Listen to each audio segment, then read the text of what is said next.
Yes, good health sa lahat ng ating mga suking kapanalig. Narito na po ang programang Radyo Kalusugan University on the Air with your scientist Dr. Avini Alpa, isa po naturopathic doctor na kilala sa ladies sa buong Pilipinas. At syempre, ang atin ng pinag-usapan ay tungkol sa pagpapalusog ng ating katawan. Magkaganon pa man, syempre may mga singit ho tayo sapagkat kadalasan yung kalusugan hindi ma-attain dahil sa mga factors. Halimbawa, salat sa pananalapi o di kaya naman kulang sa edukasyon. At iba pa, marami pong ibang mga factors na apektado ang ating kalusugan, ating buhay, ang ating komunidad, ang ating kabuang pagkatao. Hindi lang sa kalusugang physical, kalusugang spiritual. Hindi po ba, Brother Chris? Bati muna po kayo. Good morning po, good health sa lahat na nakikinig. Nawa, hindi lang tayo puro pakinig, puro panalangin. At bigyan natin ng panahon ang ating health. Lagyan ng gawa. At lagyan ng gawa. Hindi ngawa ng ngawa. Yes po. At siyempre, Jopay, bati kayo. Yes, good health po ang ating po munang announcement. Dito po, today is Friday. Magkita-kita po tayo sa mata mamayang hapon. Down Santiago Building, same time, same place, same location. 5th floor, room 10 or room 510 Don Santiago Building. Nasa Taft Avenue, Manila po yan. Sa tapat ng PGH. Opo, between Pedro Hill at UN Station ng LRT. Malapit po sa Padre Faura Street. Diyan po si Mr. Ariel Bautista ang ating pong provider. Pwede naman po kayong tumawag. Opo, 52-54-888, 52-54-888 ang ating health seminar po. Pwede kayo mag sa kanila. No? Yes. 52-54-888, 38 po yan. So atin pong tanggapan sa Victory Mall, na doon po si Tita Beth, pwede kayo pumunta doon, pwede kayo mag-avail ng ating pagkain gamot, pwede kayo magpakonsulta sa ating senior health consulta, pwede kayo mag-avail ng Recipe 1, Recipe 2, ating eye wash, paglinis ng mata, paglinis ng bungo, paglinis ng ilong, paglinis ng alangala. And at the same time po yung ating pong skincare, papakinis ng inagamot ng buong pamilya na doon po. Hanapin po, Super Ladies Macrobiotic Cafe. Opo, located po, 4th floor, ikaapat na palapag, 4th floor ng Victory Central Mall, Monumento, Caloocan City. Buti kayong tumawag, 442-3570, 442-3570, pwede po sa 227. Aalisin na natin yun. Yes. No? Huwag mo nang banggitin 227. Wala na Aalisin na 227. natin yun. Papalitan natin yun ng isang Okay, PLDT bago. number. No? Yes. Meron na yan si Tita Beth pero hindi niya pa lang siguro. Hindi pa na-announce. Opo. Oo. Basta po, sa 4th floor po yan, 4th floor ng Victory Central Mall. Mag-text na lang po sa kanya, 0905-340-3614, 0905-340-3614. Dito naman po, pwede ka magpa-iris analysis. Nandito po si Super Lady araw-araw, 11th floor, Unit 15, 1115 po, 1115 ng West Insula Tower, corner West Avenue, EDSA, kanto ng West Avenue at ng EDSA, sa tapat po yan ng SM North EDSA. Alas 10 ng umaga, pwede na po kayong pumunta. Tumawag na lang po, 442-3570. Pwede po kayong mag-text, 0920-1893-782, 0920-1893-782. Yung naka-Ustream po tayo na www.superladyphilippines.com. Yeah. Yes, Brother Chris, analysis lang. Yes po. Ito ay conserving energy. Yung Bayantel na dati namin ginagamit, kapakat ko na. Dahil yung PLDT natin sa West Insula, ay merong anak na 3 numero. Yung offer nila na may another 3 numbers, same numbers. So, is it wise na ikat na yun dahil siyempre mas malaki yung amount. Samantalang ito, yung isa, 250, yung isa, 250. Tapos yung isa, yung pangatlo, bali pang-4 ng numero. Aside from 4423570, may anak na 3. Nanganak ng 3 numbers. Mas marami, mas maganda. Oo, tapos kahit nabitbitin mo kung saan, o di ba? 250 lang babayar in addition to sa pinakananay. o na 4423570.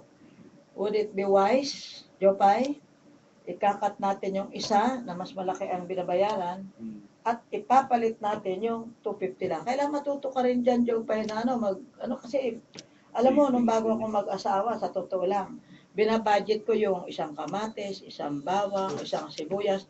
Kasi magkano lang ang sweldo sa loob ng isang buwan Mm. 400. O ang 15 days, magkano? Di 200. During that time, sa rustan pa ako namimili. Paklas baga. O kasi siyempre, dala ko yung bata, bit-bit ko. Pagpunta ako sa palengke, siyempre mabaho. Mm. Di ba? So doon na lang ako nasa supermarket. Pag nag-rostutan ka nung araw, medyo may class na ang dating. Mukha lang. Pero hindi ka naman talaga class. Class. So, ito ay mga ideas, no? Kasi paano kang lulusog ang katawan mo kung hindi ka marunong mag-budget? O yung munggong pula, munggong puti, munggong itim, munggong dilaw, munggong berde, kadami. Di ba? Iba-iba mga buto-buto na yon. Ang gagawin ko niyan, may Lunes, Martes, Miyerkules. Noong araw, hindi pa kilo salok. O kaya, pwedeng isang gatang, araw-araw yan. Almusal, tanghalian, hapunan. Kasi, normal pa ako noon. Ngayon, abnormal na ako Kumakain pa ako ng 3 times a day noong araw. So ngayon, almusal, tanghalian, hapunan. Di ba, isang sibuyas, isang bawang, isang kamatis. Magigisa ako. Ang amoy ng kapitbahay, wow. Laging masarap ang ulam nila doon, nila Winnie. O, di ba? May dating, mukha lang, ha? Kinukwento ko lang sa inyo kasi, alam nyo, pag hindi tayo marunong mag-arithmetic, medyo madidispalingado yung mga buhay natin. Dahil, unang-una, hindi ka na healthy. Kapos ka pa sa pera. 200 lang binabudget mo for 15 days Siyempre, nung araw, 400 lang naman yung minimum wage nung araw di ba? Pero kahit ngayon mo yan ilagay, just the same, pareho. Dahil, ganun talaga minimum ka lang So, ang point natin dito, unang-una, ang ating consideration, kalusugan ng katawan. Hindi porket nagtitipid ka, i-deprive mo ang sarili mo. Hindi ko kami malnourished. Oo, kung pagbabatayan natin sa Bible, yung si Daniel, kung di ako nagkakamali, yung nilagay sa dungeon, yung papakain sa leon, Si Daniel. yun nga ba yun? Hindi ho. Yung yung parang kinulong ng hari, tapos yung binibigyan nila ng mga pagkain, pero tinatanggihan nila yung mga first class na pagkain, may alak pa, ganyan. Tapos parang first class accommodation, pero nakakulong sila. Tapos ang ginawa, hinihingi lang nila yung mga lentils, mga buto-buto, kumbaga, yung mga kamag-anak ng lentils, munggo, ganyan.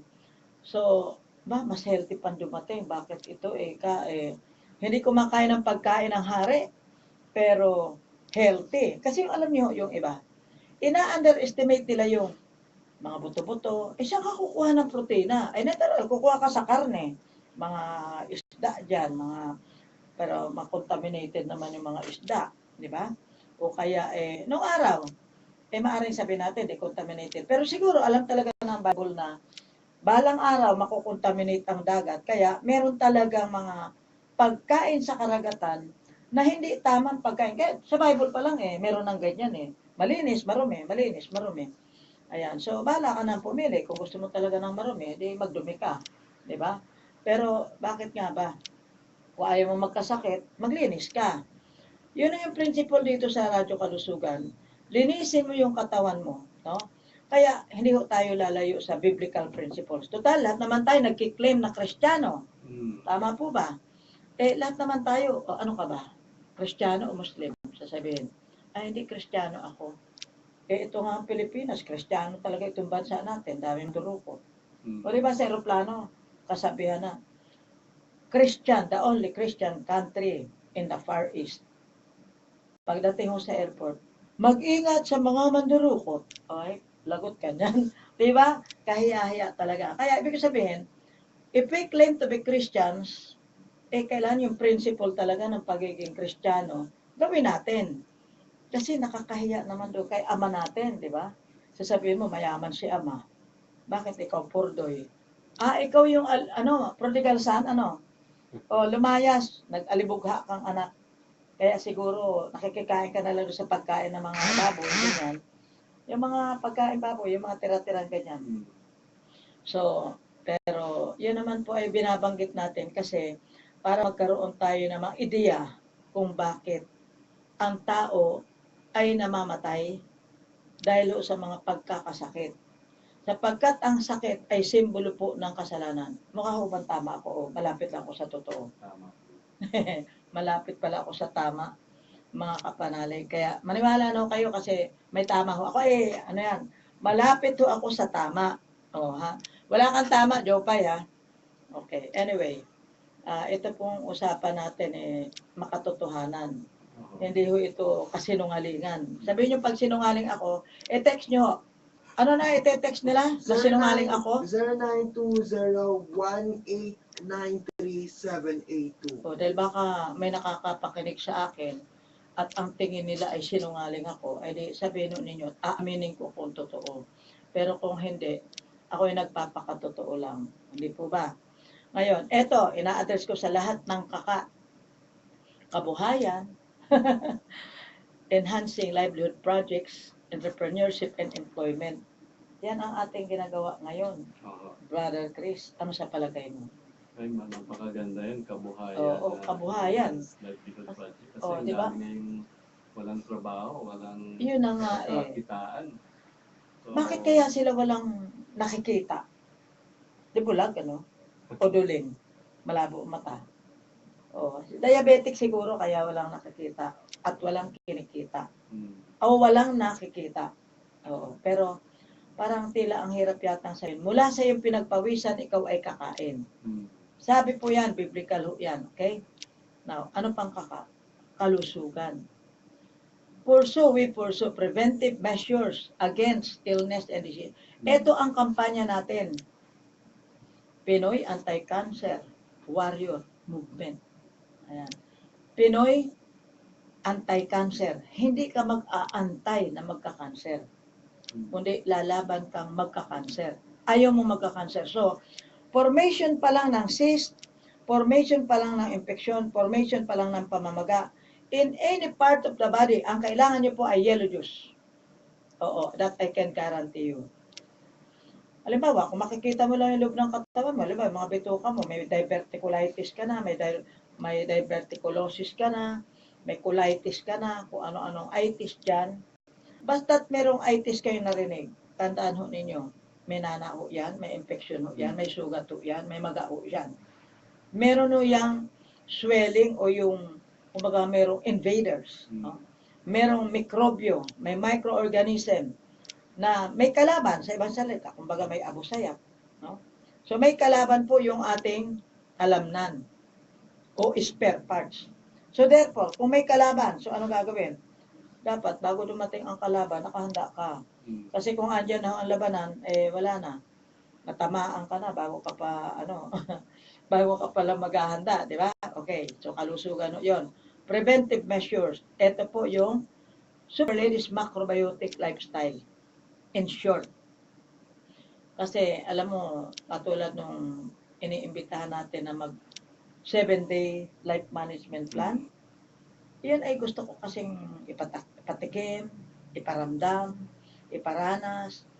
Yung iba kasi yung nararamdaman mo kaysa yung naririnig-rinig mo lang. O, kaya yun yung gusto dyan na mag 7-day life management plan, okay, ay po pwede yun na kayo mag-apply. Pa-exit na yung isa Today, araw ng Biyernes, pa-exit na siya. So, pwede tayong tumanggap na ng pa-entry.